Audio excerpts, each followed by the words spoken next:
Emesawa mar weche mag ohala ni jatend migawo mar pur Mithika Linturi owacho ni onge paro mora mar uso kembe rego niang' mag piny owacho. Linturi mane oromo kod moko kuom jotelo mawuok e gwenge ma ipidhe niang' ne osingo ni piny owacho biro choko pach jotelo mawuok e gwengego maneno ni pur mar niang' ni kod ohala ka bende geng'o nyiepo mag sukar mawuok e pinje maoko mondo kik chiro kethre ne kembe ma pacho ka.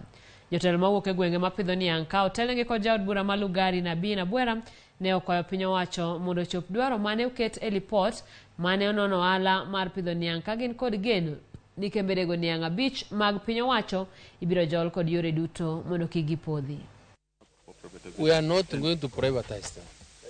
The government position is no privatization that is going to take place. In fact, those people that were spearheading that privatization process were interested in grabbing land. Thank you. Yes. Another thing. Thank you. So no privatization will be done. So give us time.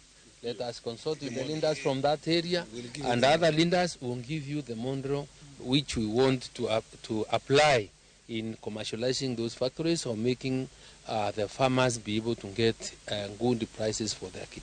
Sisi kama wabunge wanaotoka sehemu ambayo zinatosa sukari, tumekubaliana kwamba ya muhimu ni waziri aangalie ripoti ambayo iliwahusisha washikadau wote katika sekta ya sukari.